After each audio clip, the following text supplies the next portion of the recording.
morning, good afternoon, good evening.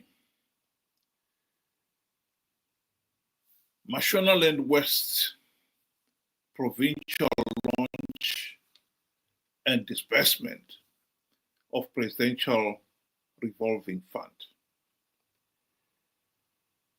We've seen many of these revolving funds, presidential revolving funds. What the hell are they? The truth of the matter is, this is just another way of looting the nation's resources.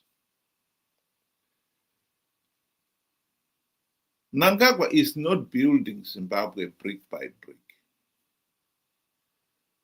He is destroying it. He is selling the nation's resources for a song to looters like the Chinese and others. And he's using his share of the looted wealth to bankroll his own vote-rigging juggernaut at the nation's expense.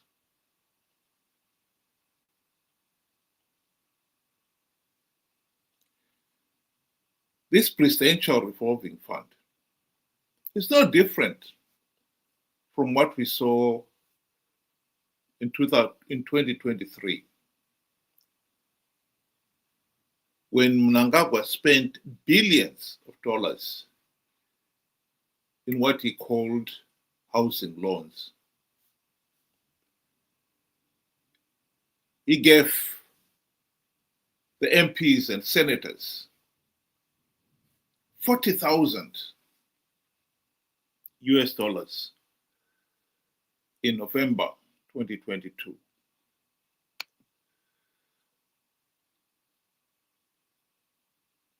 And they started increasing on a sliding scale, with the deputy ministers getting 230,000 US dollars housing loan. All the judges got 400,000 US dollars housing loan. And the ministers got $500,000 US dollars. There were a lot of other people in between who got various gifts in cash and kind, be it in twin cab trucks for the chiefs, motorcycles for the village heads, and many other generous gifts. For the 2023 elections, many believe Mnangagwa must have spent at least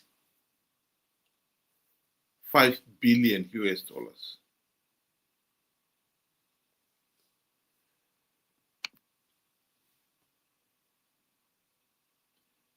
It was not surprising to read the Auditor General's report that none of these housing loans have been repaid. Indeed, the report revealed that the loans were given out without spelling out when and how the loans will be repaid. I think it is well known that everybody understood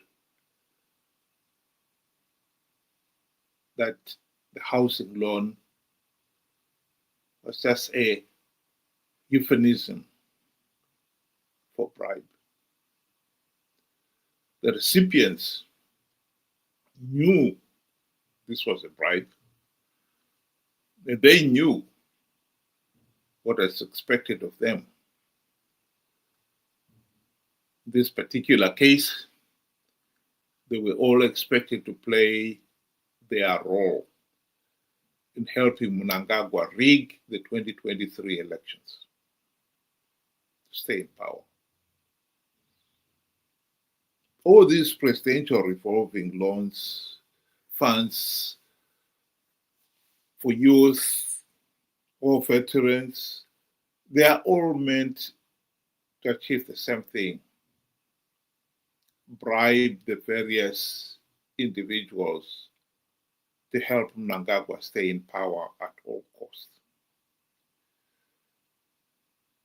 The tragedy is this is money being siphoned, which should be used for the good of the nation, to fund such basic services as education and health.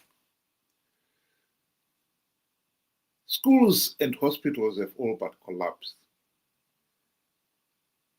after decades of being starved of funding. And yet, all these various bodies called Warakashi for ED are well funded.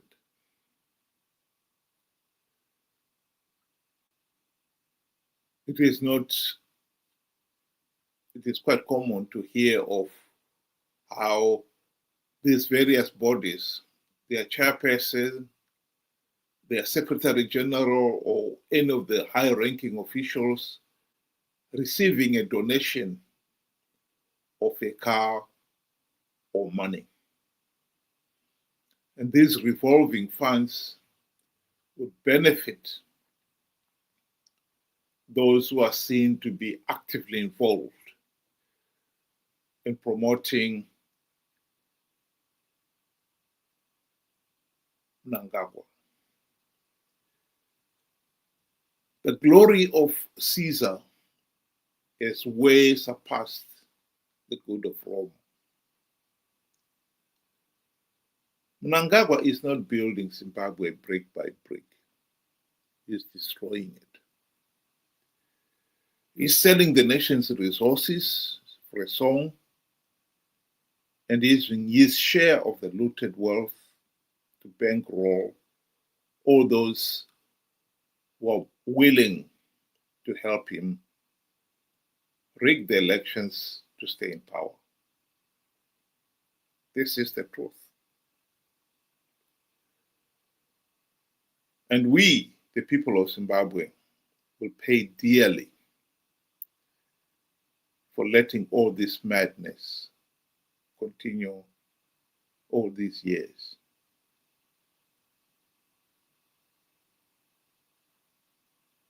We can stop it.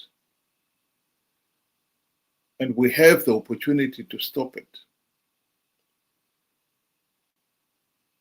And yet, again and again, we've wasted that opportunity.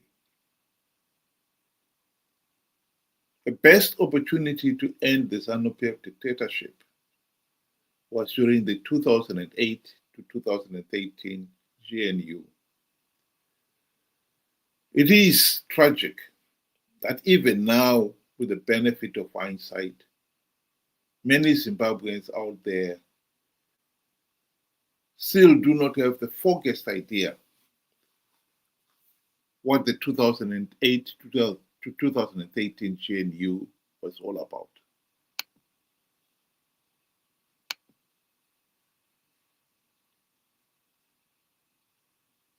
It was the best chance the country had to implement the democratic reforms and end the ZANU-PF dictatorship. We wasted it.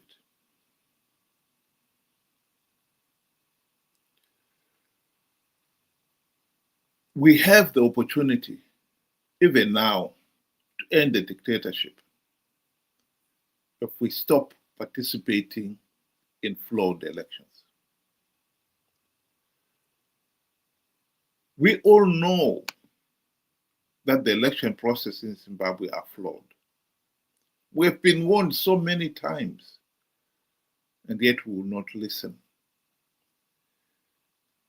Chamisa had no problem whatsoever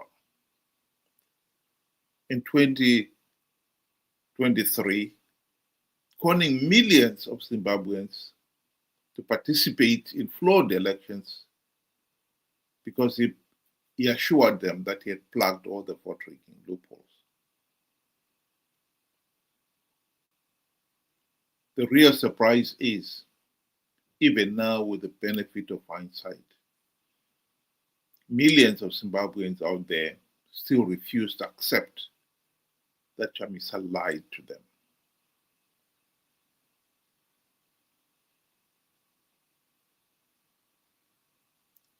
Well, Chamisa is gearing to con millions of Zimbabweans to participate in flawed 2028 elections. And the warning is, if Zimbabweans participate in those elections in their millions, the will gives ZANU-PF legitimacy,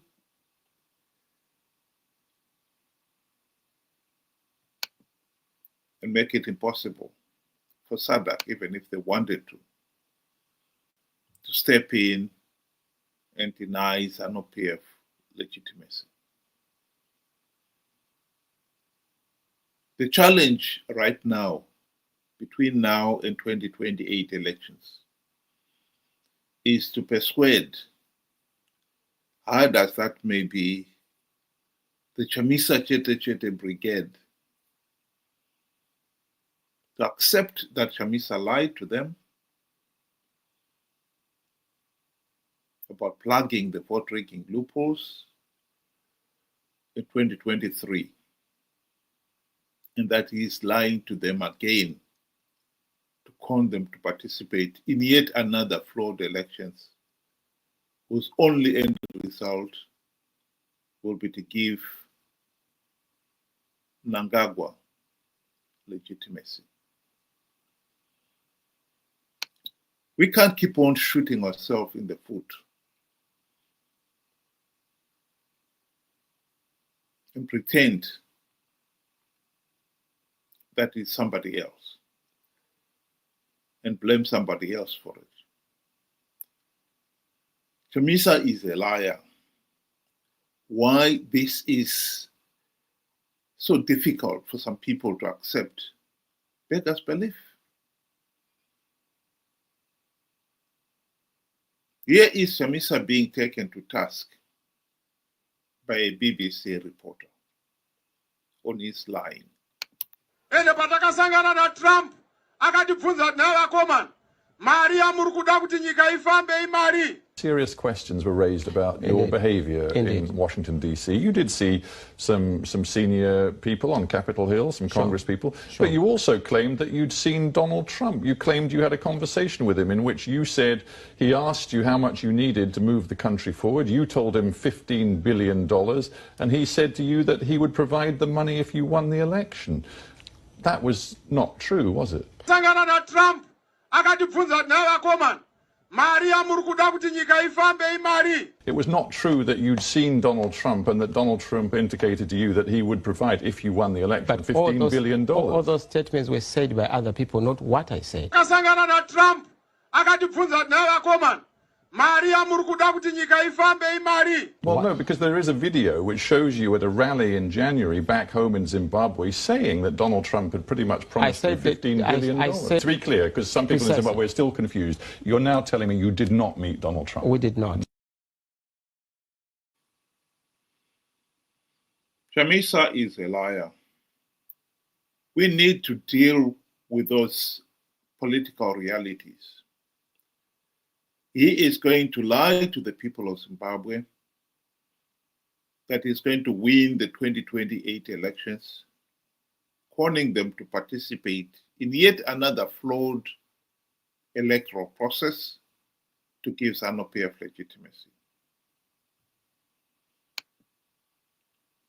I say that Mnangagwa is using his share of the looted wealth to bankroll the vote rigging juggernaut.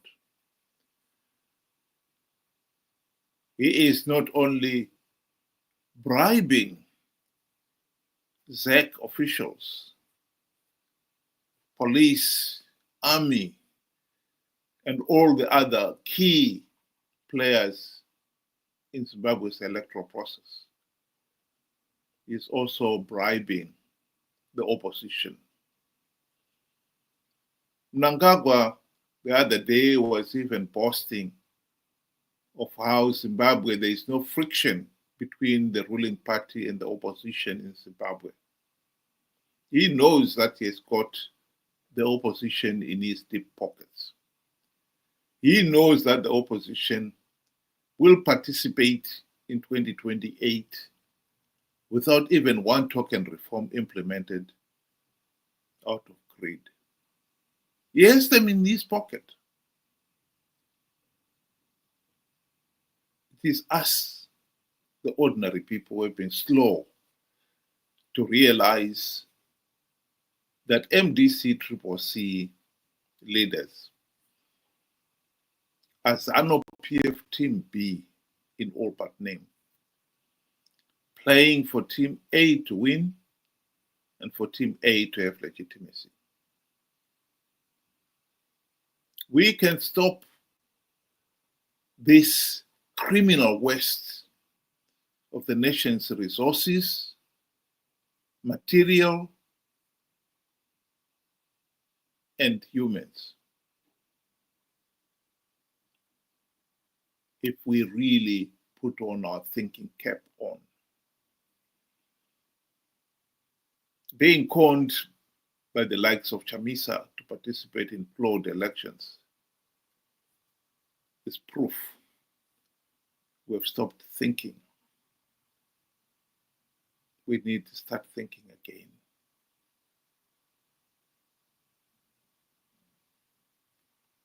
Thank you. Have a good day.